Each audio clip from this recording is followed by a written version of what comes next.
Halo teman-teman, selamat datang di podcast Himapol Visip Unhas. Bersama saya Tarisa. Dalam episode kedua kali ini kita kedatangan salah satu guest star yang sangat keren banget. Ada Kak Endang sebagai komisioner KPU, juga salah satu alumni dari Ilmu Politik Unhas, dan kakak kita dari Himapol. Halo Kak, selamat datang. Halo Ica, terima kasih sudah diundang. Iya. Acaranya keren sekali. Terima kasih kepada Kak Endang sudah bersedia untuk menjadi bintang tamu dalam podcast Himapol ini. Suatu kehormatan buat saya bisa ngobrol bareng kakak. Dan sebelum masuk ke inti pembahasan yang bahas soal KPU dan pemilu, kita bakalan bahas soal Kak Endang pas dulu jadi mahasiswa itu tipe mahasiswa yang kayak gimana sih Kak? Boleh diceritain untuk teman-teman yang sedang menonton? Iya, kalau soal waktu jadi mahasiswa sepertinya tidak ada yang istimewa ya.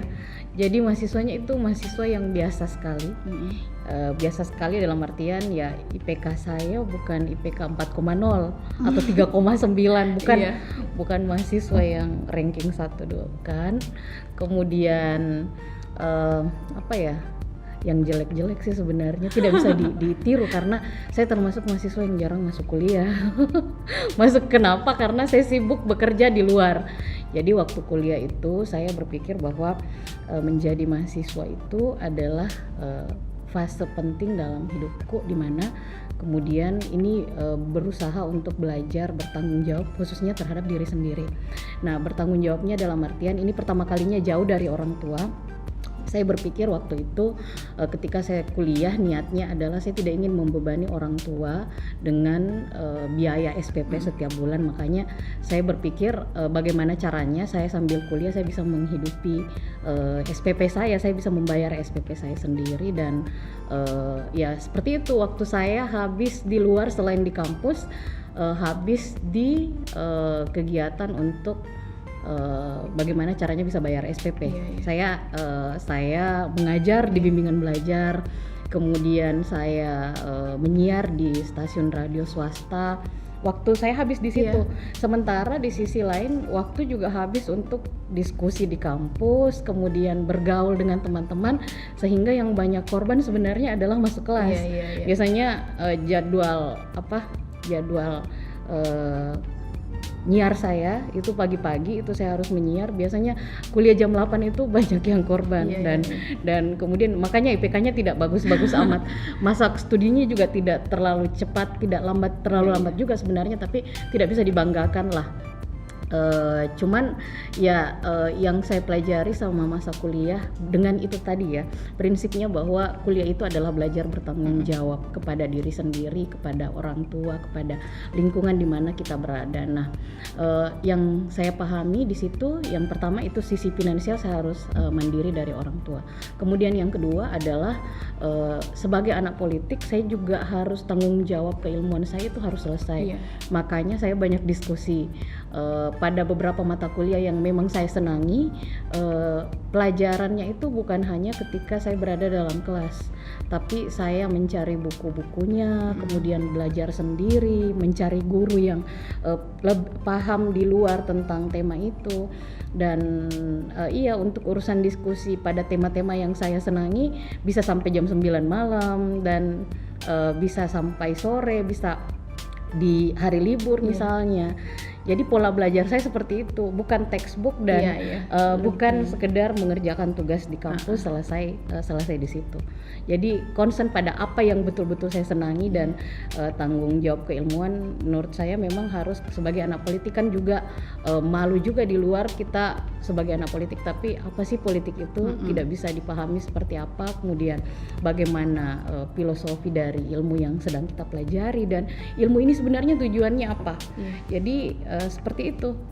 Jadi belajar saya mungkin aneh ya. Belajar itu bukan sekedar mengikuti alur yang ada ditawarkan di kelas, tapi ketika ada mata kuliah yang kemudian saya ambil, yang pertama apa sih sebenarnya inti dari mata kuliah ini, dasar filosofis dari mata kuliah ini sebenarnya apa dulu, esensinya apa. Nah setelah saya tahu mata kuliah ini nanti tujuannya apa, kemudian apa sebenarnya ruang lingkupnya itu kayak bagaimana, prakteknya kayak bagaimana. Nah itu yang membuat mungkin cara belajar saya beda dengan yang lain. Iya. Kakak ada Iya. mata kuliah favorit dulu pas kuliah enggak? Mata kuliah favorit itu yang pertama pengantar ilmu politik Iya. ya. Saya suka pertama mengenalkan bahwa politik itu dasar dari politik, dasar-dasar ilmu politiknya Miriam Budiarjo, kemudian mengenal ilmu politiknya Prof. Ramlan Surbakti. Iya, iya. Itu saya baca serius, bukan hanya dalam kelas tapi di luar. Itu jadi buku wajib yang saya bawa kemana-mana. Saya juga suka baca novel politik dan itu membantu saya untuk memahami lebih gampang tanpa membaca buku teks yang ribet. Di pelajaran favorit seperti pengantar ilmu politik itu saya paham bahwa yang namanya politik itu banyak ya, mendefinisikan politik itu luas. Politik kadang-kadang bisa sebagai kekuasaan. Ini yang banyak dipahami orang. Politik itu adalah bagaimana mendapatkan, memperoleh, merebut, mempertahankan dan menjalankan kekuasaan. Tapi sebenarnya politik bukan hanya itu. Kadang-kadang politik adalah soal seni, meyakinkan orang. Politik adalah soal distribusi nilai atau alokasi sumber daya yang terbatas. Kemudian politik adalah upaya untuk pencegahan konflik. Politik bicara soal kebijakan, politik bicara soal negara, politik bicara pada banyak hal. Dan dari situ kemudian saya sadar bahwa ketika kita membahas politik, inilah yang sebenarnya ilmu yang dimana kita membahas semua seluk-beluk aktivitas hidup kita. Tidak ada kegiatan kita dalam sehari-hari yang tidak lepas dari ranah politik. Sama saja misalnya hari ini ketika minyak goreng langka, itu ada kaitannya dengan politik. Solar langka itu ada kaitannya dengan politik. Paris Fashion Week itu bermasalah, ada tagar dan sebagainya, itu ada kaitannya dengan politik. Korupsi itu ada kaitannya dengan politik. Bukan hanya soal melulu soal demokrasi, pemilu dan sebagainya, tapi hal makanan kita yang tersaji di meja makan sehari-hari di semua rumah tangga itu ada kaitannya dengan politik. Dan itu yang kenapa kemudian saya sangat mencintai ilmu politik. Nah, cara belajarnya kayak begitu. Iya. Jadi kakak sebutkan tentang novel politik, ada mungkin yang bisa direkomendasikan kepada teman-teman untuk dibaca juga? Iya, kalau itu saya suka bukunya Robert Harris, trilogi apa tetralogi ya, ada Imperium, ada itu tetralogi dari Robert Harris, kemudian ada Taiko dari Eiji Yoshikawa. Itu saya belajar tipe-tipe kepemimpinan itu dari buku itu, terus terang. Jadi bukan dari buku tebal yang buku cetak. Itu bukan begitu, tapi saya mempelajari bagaimana tipe karakter pemimpin seperti Oda Nobunaga, kemudian Tokugawa Ieyasu, kemudian siapa lagi namanya ini yang paling yang terakhir ini. Saya selalu lupa namanya, padahal itu yang paling saya suka. Saya lupa. Tapi nanti kalian bisa cari judulnya Taiko. Dia itu bicara soal 3 tipe kepemimpinan di Jepang, dan itu sebenarnya filosofisnya itu dalam sekali. Saya belajar bagaimana kekeh untuk belajar sesuatu itu dari bukunya Musashi. Penulisnya Eiji Yoshikawa juga. Jadi belajar sesuatu itu tidak hanya dari verbal, kadang dari gaya gesturnya itu kita bisa belajar banyak. Ilmu itu banyak ruang yang kemudian bisa kita dapatkan, dan banyak caranya kita bisa belajar itu. Kemudian bukunya belajar sejarah, saya suka sekali baca bukunya Pramudia Anantatur. Itu keren sekali. Menurut saya Pram salah satu penulis yang meluruskan sejarah Indonesia yang banyak tidak sesuai dengan yang kita dapatkan mungkin di buku teks ya.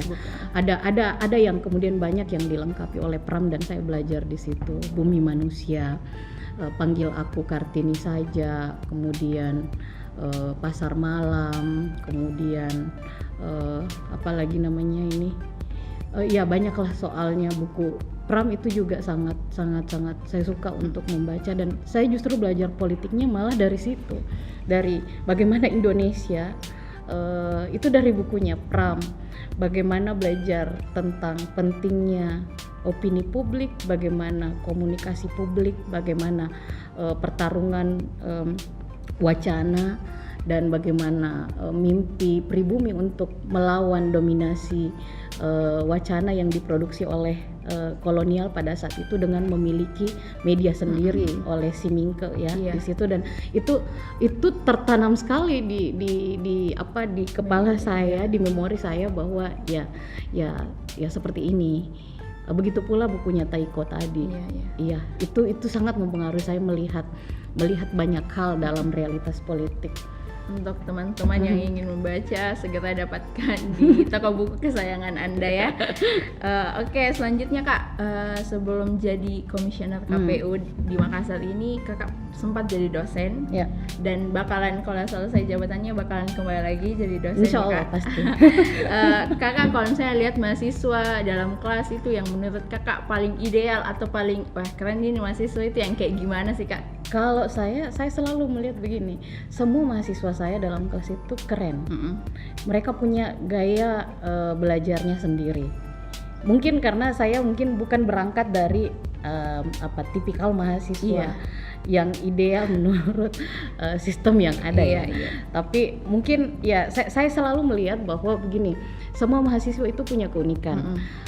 Ada yang bisa diskusi, ada yang punya banyak teori, ada yang kuat di lapangan, bisa kerja hal-hal yang terkait dengan lapangan, berinteraksi dengan masyarakat dan sebagainya. Ada yang bisa mengendalikan sistem, ada yang tipikal administrator, ada yang tipikal having fun, tapi sebenarnya bisa juga diajak untuk hal-hal yang lebih serius sifatnya, dan punya ide-ide yang kreatif misalnya. Jadi melihat mahasiswa, saya selalu melihat mereka semua punya sisi keunikan. Makanya bahkan mereka yang lebih banyak diam di sudut, biasa seolah-olah mendengarkan, tunduk, padahal sementara menyelesaikan gambarnya dan tidak dan saya tahu bahwa biasanya anak ini punya sisi kreativitas yang beda dengan temannya. Imajinasinya itu melampaui ruang kelas, dan biasanya mereka itu punya kemampuan untuk daya imajinasi dan inovasi yang beda dibandingkan dengan teman-temannya. Jadi mungkin seperti itu. Mungkin karena berangkatnya saya terbiasa menghadapi banyak tipikal siswa di bimbingan belajar ya. Kemudian tipe belajar saya juga tidak seperti mahasiswa kebanyakan yang tadi saya bilang. Ya sebenarnya dimulai dari mau dulu belajar. Ketika kita mau, itu tidak akan terikat waktu dan tidak terikat kepada siapa kita akan belajar.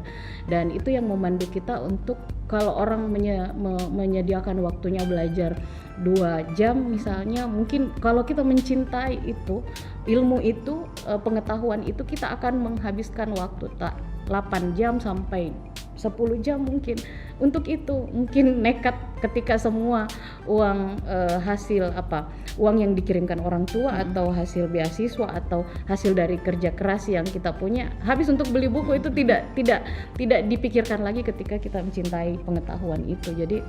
Jadi dimulai dari mau ndak dulu belajar, mencintai ndak ilmu tersebut, itu dulu sih sebenarnya. Bisa diceritain juga nih Kak, prosesnya hingga jadi dosen gimana sih Kak? Jadi waktu sebelum jadi dosen waktu masih kuliah S2 itu saya sudah menjadi asisten, diminta untuk membantu ke dalam ke jurusan. Waktu itu saya diminta untuk asisten oleh Ibu Gusti. Saya asisten beliau sambil kuliah sebenarnya. Nah, mungkin karena terbiasa mengajar di bimbingan belajar, makanya proses itu bisa lebih gampang dalam kelasnya dengan bersentuhan dengan mahasiswa. Cuman memang waktu mau menjadi dosen waktu itu saya ingat bahwa saya cerita dulu, kuliah saya itu 3 tahun. Jadi tidak istimewa sebenarnya ya. Lagi-lagi tidak istimewa untuk masa kuliah. Hanya saja memang ketika mengerjakan tugas akhir, sama juga S1 ya, ketika mengerjakan tugas akhir mungkin saya lama memilih judul. Saya sih tidak peduli dengan waktu harus cepat selesai dan sebagainya. Saya tidak pernah diburu target seperti itu. Karena menurut saya, ini untuk diri saya selalu bilang, saya harus memulai sesuatu ketika saya menyukainya. kalau itu sudah selesai di diri saya, insya Allah Berjalan. pasti akan totalitas di situ. Nah, ketika mengangkat judul S2 itu, saya suka sekali dengan dengan judul yang waktu itu saya angkat tema tentang konflik 3 elit penentu pada Pilkada Makassar 2013. Saya suka judul itu dan saya betul-betul tenggelam dengan tesis saya. Tidak ingat waktu mengerjakannya. Saya sangat total dan sangat menyukai tesis saya itu, sehingga semua saya kerjakan dengan sangat maksimal, menulisnya, kemudian mewawancarai narasumbernya, kemudian mencari fakta-faktanya, menelusuri, itu semua proses itu saya nikmati. Akhirnya kemudian menjadi tiga tahun, tapi saya tetap senang dengan hasil yang saya bisa dapat waktu itu. Saya senang dengan tesis saya puas dengan tesis saya. Nah, ketika kemudian ada pendaftaran, waktu itu saya ingat di bulan 9 saya wisuda. Pada saat itu teman mengabarkan bahwa ada pendaftaran dosen di ilmu politik ya. Nah, waktu itu ijazah saya belum keluar sebenarnya. Biasanya kita wisuda hanya diberikan blanko, tapi ijazah aslinya belum selesaikan waktu itu. Bagaimana caranya ya? Tapi mungkin ya seperti itulah. Saya selalu percaya bahwa kita maksimalkan usaha, dan ketika kita mau, Tuhan yang kemudian memberi jalan, Tuhan yang kemudian menyelesaikan sisanya. Nah, waktu itu saya nekat mendaftar. Ijazah belum ada di tangan. Saya hanya bermodal bahwa nomor ijazah yang ada di blanko ijazah tersebut itu yang saya masukkan, karena sistem pendaftaran waktu itu memang hanya minta nomor ijazah, belum ijazah untuk diupload ya. Jadi saya hanya menyetor nomor ijazah, mengikuti alur pendaftarannya, seleksi administrasi hingga selesai, hingga diumumkan jadi dosen. Kekhawatiran saya, alhamdulillah lolos jadi dosen. Cita-cita saya, ya memang dari dulu cita-cita saya hanya satu, jadi dosen. Jadi saya mau jadi PNS, tapi PNS-nya dosen. Iya. Jadi itu ketika ditanya, mulai dari saya SMP, saya ingat sekali. Bapak selalu bilang, cita-citanya apa nak? Saya selalu bilang, saya mau jadi dosen Pak. Oh iya. Iya. Waktu itu kan PNS bagi kami orang kampung itu sangat wow, bagaimana ya? Tapi saya selalu bilang saya mau jadi PNS tapi saya jadi dosen Pak. Makanya mungkin ada doa orang tua di situ sehingga semua prosesnya dimudahkan. Nama saya keluar, saya yang lolos jadi dosen waktu itu di ilmu politik Unhas. Yang saya khawatirkan waktu itu hanya satu, pemberkasan ini bagaimana caranya kalau sampai ijazah saya belum keluar kan. Maka masa pemberkasan itu masanya sampai 1 bulan. Makanya dalam proses itu saya berusaha berdoa terus, mudah-mudahan ijazahnya keluar, dan alhamdulillah tidak ada kendala ya, ijazahnya keluar sebelum ada permintaan untuk mengirim berkas. Batas akhirnya selesai, dan itu selesai juga.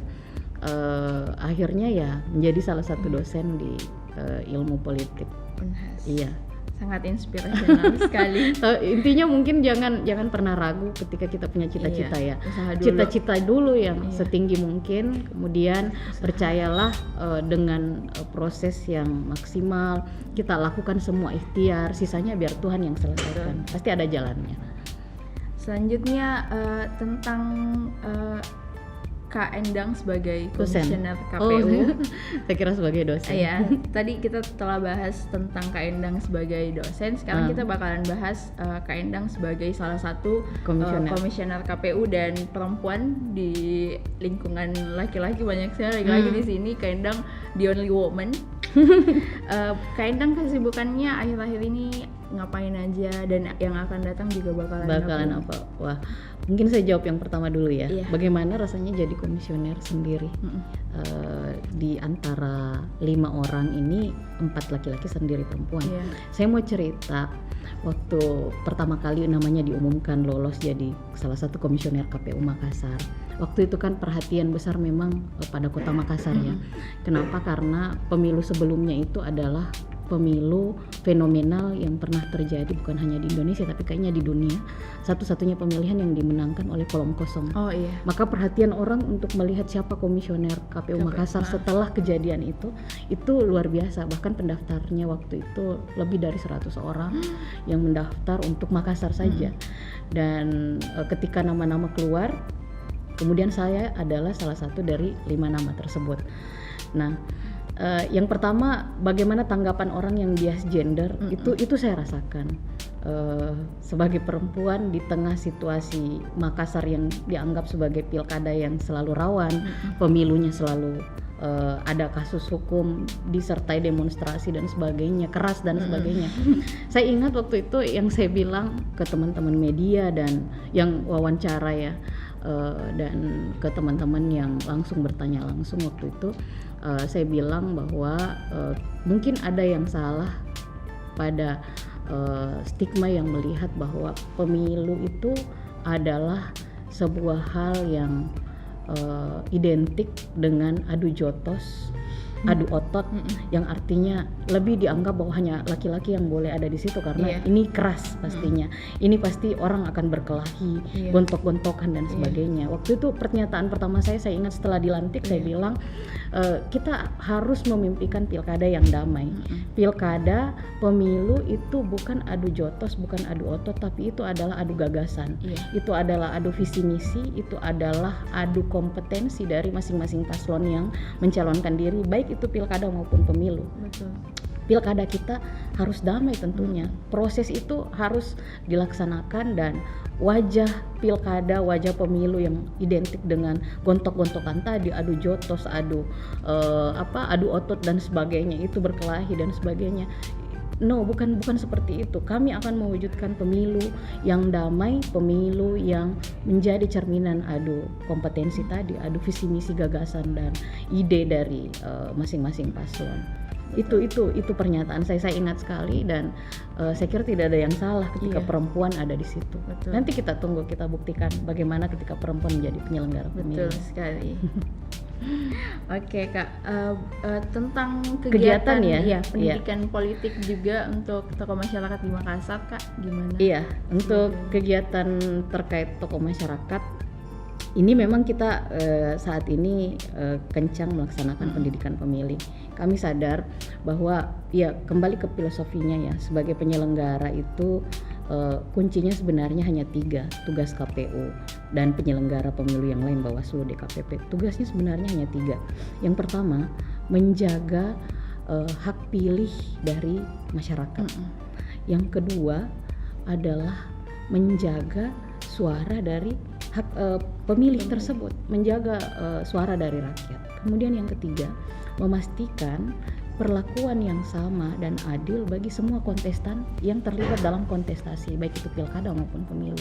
Itu saja tugas kita sebagai penyelenggara, tidak lebih dari itu. Makanya semua tugas yang kita lakukan dalam melaksanakan tahapan pilkada maupun pemilu ya memastikan 3 hal tadi. Hak pilih masyarakat sudah terpenuhi enggak? Kemudian yang kedua, suara rakyat itu bisa kita jaga enggak? Dan harus kita jaga. Yang ketiga, semua kontestan merasa enggak diperlakukan sama, tidak boleh ada keberpihakan. Betul. Itu ideologi penyelenggara. Itu yang filosofi yang saya yakini sebagai penyelenggara pemilu. Sehingga hal pertama adalah memastikan masyarakat tahu dulu haknya. Masyarakat, bayangan ideal saya, pilkada yang berintegritas, pemilu yang berintegritas, dimulai dari pemilih yang berdaulat. Makanya tagline-nya KPU kan pemilih berdaulat, negara kuat. Nah, kita mulai dari pemilih. Kami sadar betul bahwa tantangan kita di KPU dan juga dalam proses pembangunan demokrasi di Indonesia itu pada pemilih. Yang pertama ya, makanya pemilih ini harus dibuat menjadi pemilih yang cerdas, pemilih yang berintegritas, pemilih yang berkualitas. Ya, seperti apa? Pemilih yang kemudian tahu hak politiknya dan kemudian terlibat aktif untuk menggunakan hak politik tersebut ketika pilkada maupun pemilu. Tidak apatis, tidak apolitis, karena ya memang pemilu satu-satunya sarana yang disediakan negara untuk melakukan sirkulasi elit yang akan mengatur hajat hidup orang banyak. Nah, kemudian yang kedua, pemilih tersebut adalah pemilih yang tidak gampang terprovokasi oleh isu sara yang bisa memecah belah persatuan dan kesatuan kita. Kemudian yang ketiga adalah pemilih yang bisa mengkanter isu hoax, tidak menjadi bagian dari penyebar hoax. Makanya bisa melakukan saring dulu informasi baru sharing, tidak menjadi yang terdepan mengabarkan tapi hoax semua yang dikabarkan, tidak seperti itu. Kami concernnya di situ. Pemilih harus bisa mengidentifikasi isu hoax dan kemudian tidak menjadi bagian dari penyebar itu. Kemudian parameter keempat adalah pemilih tersebut harus mengatakan tidak pada politik uang. Ini menjadi musuh kita dalam pemilihan karena hak yang sangat penting dari masyarakat yang menjadi perwujudan dari kedaulatan rakyat, haknya untuk memilih pemimpin one man one vote itu kemudian harus tercederai karena suaranya terbeli. Betul. Makanya kami aktif melakukan penyadaran di masyarakat bahwa jangan menjual murah suaranya dengan berapa serangan fajar, serangan duha dan sebagainya yang datang di hari pemilihan. Tapi jadilah pemilih yang otonom, bisa menentukan pilihannya sendiri sehingga bisa mengatakan tolak pada politik uang. Nah, kemudian selanjutnya adalah bagaimana kemudian kemitraan KPU dengan masyarakat, karena kami sadar bahwa KPU tidak bisa bekerja sendiri, makanya harus melibatkan tokoh masyarakat, harus menggandeng lembaga swadaya masyarakat, harus menggandeng akademisi, adik-adik mahasiswa, kelompok komunitas pemuda, kelompok perempuan, agama, semuanya itu kita harus berpegang tangan dan didukung oleh pemerintah dalam hal ini untuk ya semua masalah ini bisa kita atasi kok. Dan kami ikhtiar yang coba kami lakukan di KPU Makassar itu kita turun dan melakukan pendidikan pemilih berbasis kelurahan. Kelurahan namanya Kelurahan Peduli Pemilu dan Pemilihan. Kemarin itu sudah masuk angkatan ke-6 dan akan lanjut sampai angkatan ke-14. Jadi itu yang kami lakukan. Sebelum interview saya ada stalk Instagram kakak lewat akun Himapol. Terus kakak sering sekali berbagi pikiran lewat tulisan dan juga gambar. Salah satu yang paling menarik sampai kakak bikinkan stalking ya. Iya. Harus ada risetnya dulu sebelum itu. Apa itu? Ada hashtag yang kakak bikin. Hashtagnya itu ada hashtag Endang Reads dan Endang's Book. Oh iya, buku-bukunya. Ada satu postingan yang menurut saya menarik sekali buat dibicarakan. Ini postingannya di post tanggal 1 November 2018 dan masih talking about Gen Z, generasi Z. Saya banget ya. tulisannya kayak gini. Gen Z sangat dinamis, tindakannya spontan, labil, tidak terduga, sangat kreatif, multitasking, dan menjadi penguasa di jagat media sosial. Sangat cepat merespon isi politik, sangat mudah ikut membuli, sangat cepat pula memuja politisi yang disukainya. Tapi mereka juga sangat cepat berpindah isu tanpa ada beban. Di tahun pemilu 2019, dua generasi ini kemudian berhadapan antara generasi X yang mendominasi pucuk pimpinan partai politik dan menjadi elit-elit politik yang berebut kuasa menghadapi para Gen Z sebagai pusat perebutan suara yang jumlahnya saat itu sekitar 30% dari total pemilih Indonesia. Iya, saya sebagai seorang Gen Z sangat relate dan juga sebagai pengamat timeline Twitter itu tiap hari ada aja yang dibicarain, apalagi ditambah pandemi jadi semua orang kayak apa nih. Iya. Dunia itu datar ya, sekarang bukan dunia itu bulat, dunia itu datar. Jadi di sini kita bisa melihat dunia dan membincangkan. Iya, pokoknya semuanya ada aja dibicarain dan yang paling penting semuanya juga biasa ada kaitannya nih sama politik. Menurut kakak, nanti kan di 2024 ada pemilu besar banget ya, serentak antara presiden dan juga calon legislatif lainnya. Menurut kakak, Gen Z ini berperan gimana nanti di pemilu 2024 kak? Menurut kakak? Kalau berperan bagaimana, pasti peranannya sangat-sangat menentukan. Yang pertama, dari persentase pemilih yang ada secara nasional, Gen Z yang mendominasi. Iya, sekarang sudah naik sudah naik. Karena banyak usianya 17 tahun naik bertambah lagi kan. Nah, kemudian yang kedua, Gen Z di adik-adiknya kalian setelah Gen Z sih sebenarnya, tapi iya pasti terpengaruh. Intinya mereka native digital. Kita di era digitalisasi, pemilu juga akan mengarah ke digitalisasi pemilu. Semua kehidupan kita itu saat ini dipengaruhi oleh digitalisasi. Betul. Kita terdisrupsi oleh semuanya.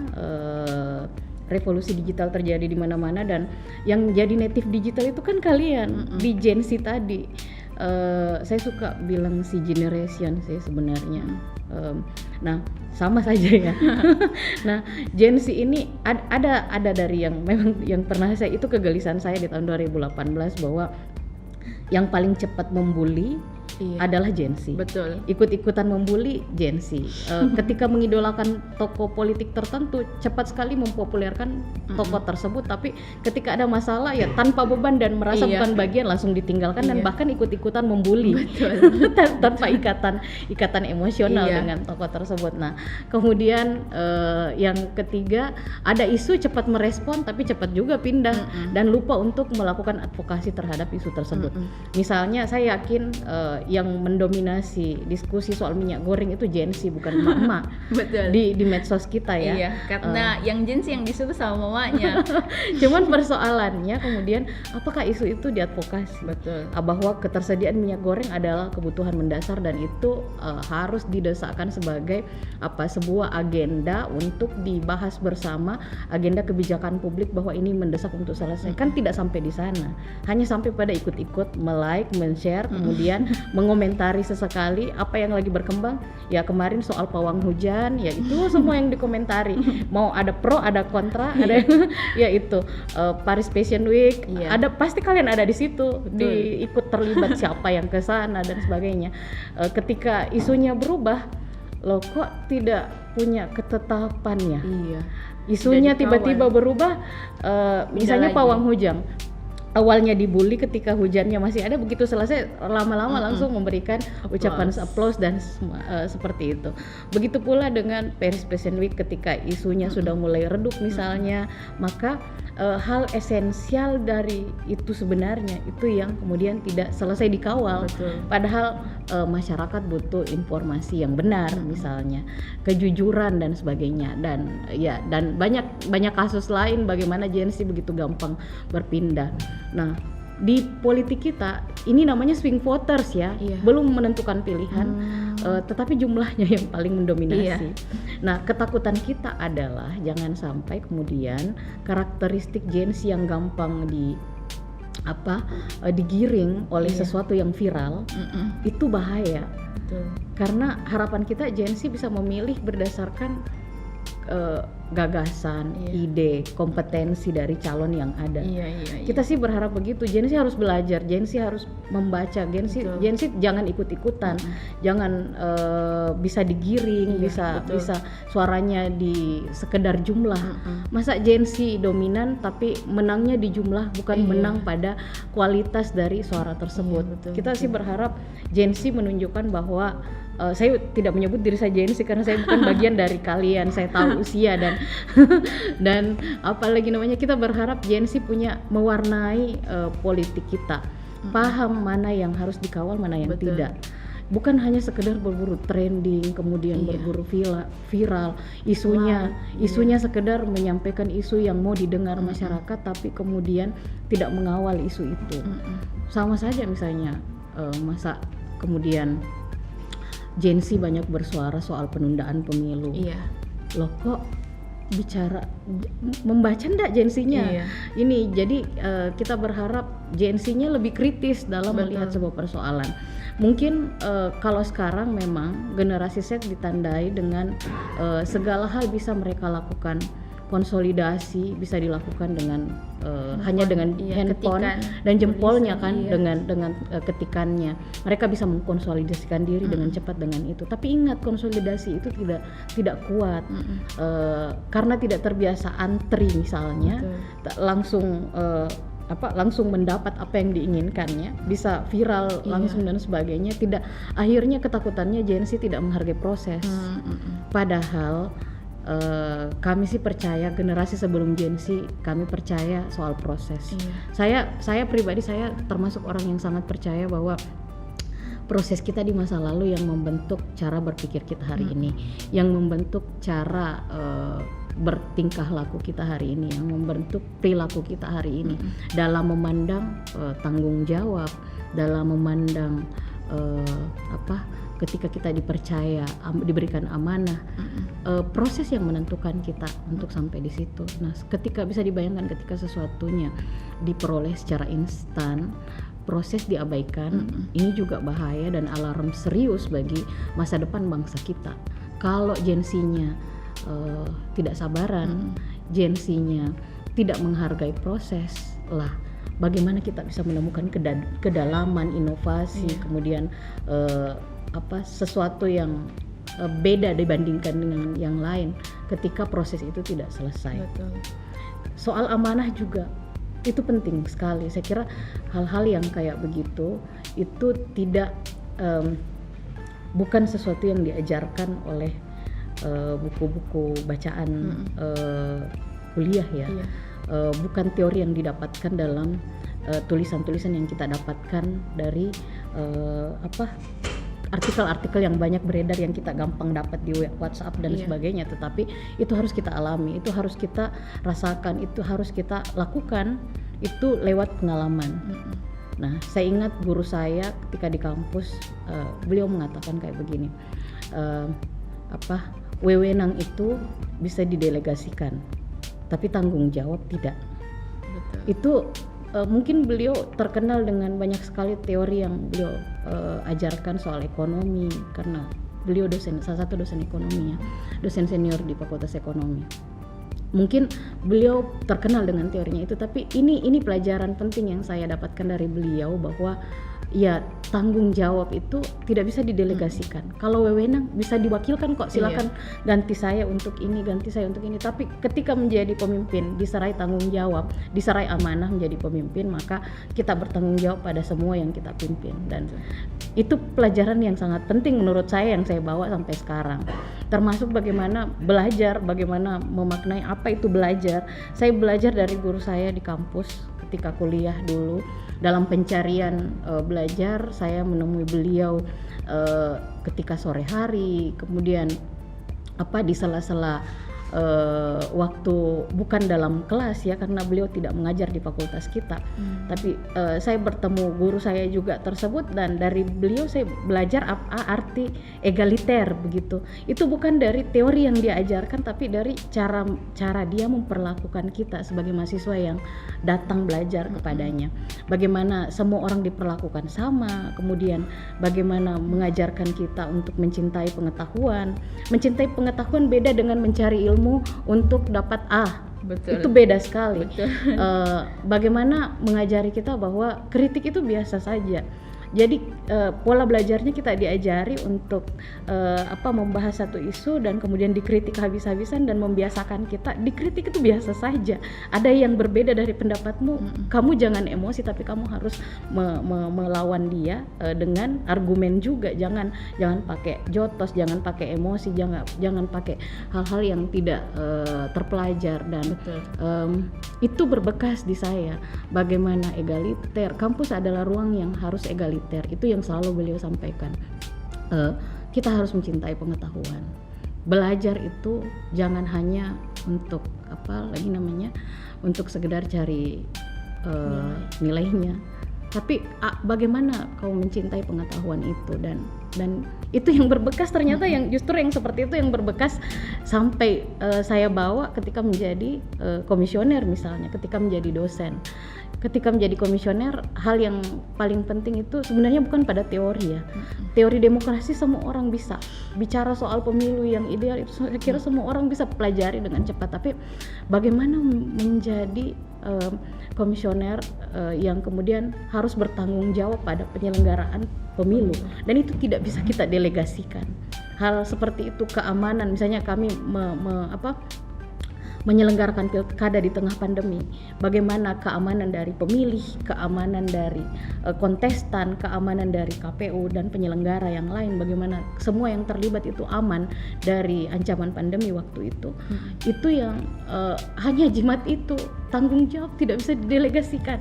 Maka keputusan yang kami ambil, khususnya yang saya ambil di divisi saya itu tidak bisa kemudian asal.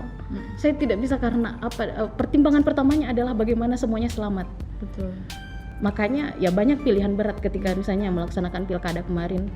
Kami meminta divisi saya khususnya ya, yang dimana saya bertanggung jawab pada pelaksanaan itu, debat jangan di Makassar. Betul. Debat di Jakarta. Itu saya memang tidak bergeming. Semua pihak saya kira banyak yang ada yang pro, ada yang kontra serang saya habis-habisan, tapi saya tidak bisa bergeming ketika itu soal keselamatan.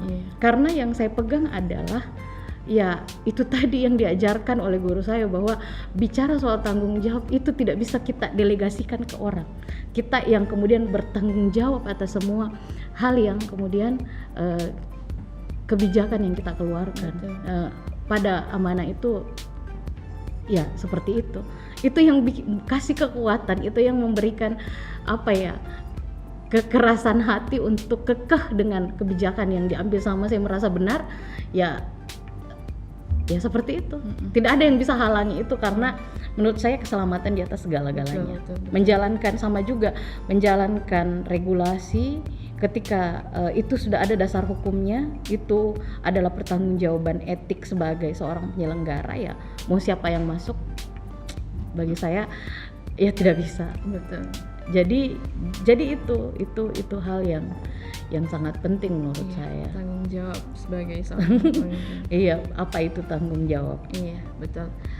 Sebagai penyelenggara pemilu, ada beberapa hal yang sering sekali muncul di TV menjelang pemilu, Kak. Mulai dari problematika data pemilih, pencalonan, kemudian kampanye yang meliputi alat peraga, laporan dana kampanye, dan lain sebagainya. Dan yang menjadi momok kita semua dan masih menjadi momok kita adalah soal money politik, Kak.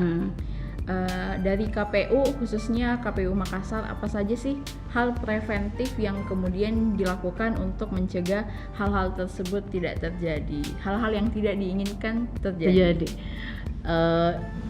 Panjang sekali ya seharusnya jawabannya. Itu pertanyaannya banyak, tapi mungkin saya memulainya dari mana ya. Langkah preventif sebagai penyelenggara, kita fokus saja pada ideologi penyelenggara. Tadi saya kasih tiga kasih rumusnya: jaga hak pilih masyarakat, kemudian yang kedua jaga hasil suaranya, kemudian yang ketiga adalah perlakukan semua kontestan dengan sama, adil.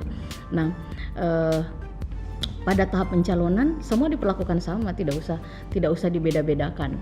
Kami di KPU Makassar mengatur sampai hal yang sangat detail, itu semua harus merasa diperlakukan sama. Saya ingat di pelaksanaan debat untuk untuk menjaga rasa adil bagi semuanya, bahkan untuk ruang tunggu mereka sebelum masuk ke arena debat di studio besar di stasiun TV itu, kita bagi ruangannya, itu kita undi supaya semua merasa sama. Jadi tidak ada bahwa yang dapat ruangan bagus ini kemudian yang tidak terlalu bagus ini, ya semuanya. Walaupun semuanya ruangannya bagus, tapi bagaimana pembagiannya itu sampai sedetail itu kami atur. Kita atur, kita lakukan pengundian supaya semua merasa sama kan? Tidak ada yang merasa diistimewakan kan? Begitu pula pada pembagian zona kampanye. Kami memang menyediakan waktu lebih untuk itu. Saya sebelum masuk masa kampanye, saya melakukan pembagian zona kampanye di Makassar. Itu sudah 2 kali dipraktekkan pada pemilu maupun pilkada, dan alhamdulillah lancar. Pembagian zonanya semua didudukkan, kemudian kita bilang pembagian zonanya ini zona yang kita atur oleh KPU. Di sini boleh, di sini tidak boleh pasang, hanya ini tempatnya. Ini lapangan yang dipakai untuk kampanye rapat umum di tahun 2019 ya. 2020 kan tidak ada yang seperti itu. Nah, kita bagi atur, kalau zona A siapa yang pakai, zona B siapa, zona C, zona D. Jadi kita atur, semua merasa sama kan? Sama. Tidak ada yang kita tutup-tutupi. Dan perlakuan yang sama seperti itu membangun kepercayaan mereka kepada kami. Nah, sama juga misalnya ketika untuk tadi pertanyaan kampanye ya, bagaimana soal mengatur kampanye, di situ kan inti dari pemilu sebenarnya itu pada masa kampanye, ketika paslon mengenalkan visi misi mereka ke masyarakat. Di situ terjadi pelanggaran itu sering sekali, disitulah tempatnya saling melapor. Nah, cara kami agar semua kondusif adalah sebelum masuk ke masa kampanye, kita mulai dengan bedah PKPU kampanye. Jadi waktu itu saya undang semua LO dari pasangan calon. Kemudian saya panggil Bawaslu juga, kita undang. Kemudian kita bedah pasalnya itu satu persatu, mulai dari definisi. Jadi PKPU 11 itu tuntas kita bahas, dimulai dari apa itu kampanye, apa yang dimaksud bahan kampanye, apa dan sebagainya. Semua yang boleh, yang tidak dibahas di situ. Ada KPU, ada Bawaslu tempat mereka bertanya, dan kami menyediakan kanal konsultasi bagi semua LO. Kami undang untuk ada di situ, dan kami dampingi 24 jam. Jadi memang harus memberikan waktu lebih kepada mereka. Saya ketika masa kampanye pada saat itu saya kena COVID ya. Setelah iya. Waktu itu saya tetap membalas WA mereka jam 12 malam, jam 1 malam, jam 2 malam. Kalau saya kampanye hari ini dan saya seperti ini melanggar enggak? Pertanyaannya kan begitu. Iya. Ya semua saya jawab, kalau seperti ini melanggar, kalau seperti ini tidak melanggar. Dan itu memang harus mengalokasikan waktu khusus untuk mendampingi mereka, dan itu saya lakukan. Dan alhamdulillah yang terjadi adalah tidak ada pelanggaran kampanye di Makassar. Yang terjadi adalah tidak ada yang kemudian melaporkan KPU Makassar karena merasa diperlakukan tidak sama. Yang terjadi adalah Pilkada Makassar damai. Untuk pertama kalinya dalam sejarah. Pemilihan di kota ini baru pada masanya kami. Tidak ada gugatan hukum, tidak ada sengketa di Mahkamah Konstitusi, tidak ada demonstrasi. Dan begitu selesai di hari pemilihan, perhitungan suara KPU belum selesai, tapi ucapan menerima kekalahan sudah selesai dan pilkada sudah damai. Dan waktu itu kita diapresiasi oleh banyak pihak, untuk pertama kalinya pilkada di Makassar berlangsung damai.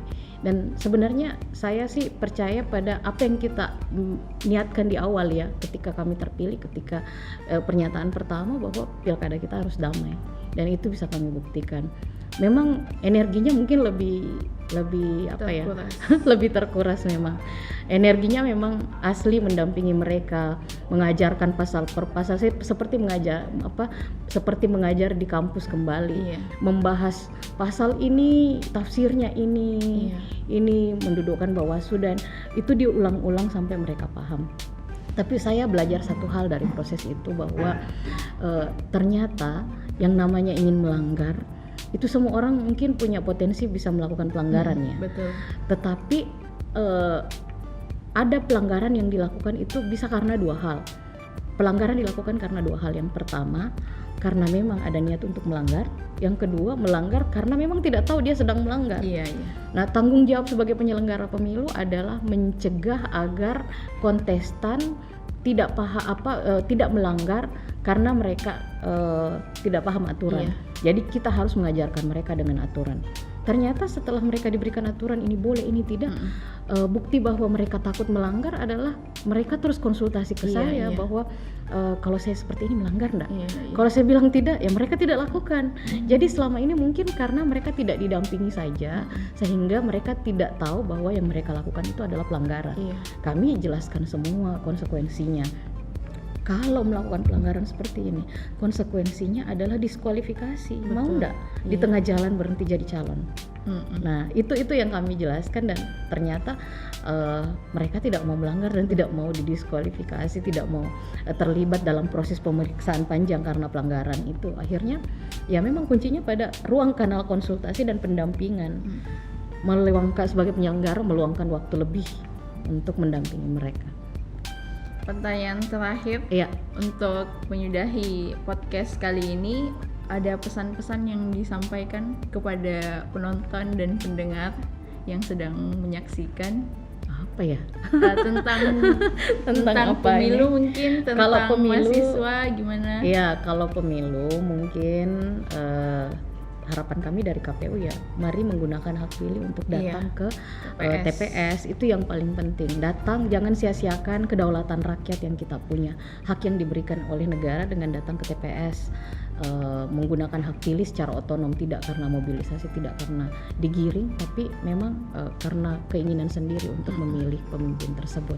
Setelah ditelusuri ya rekam jejaknya, kemudian kapasitasnya, kompetensinya, gagasannya.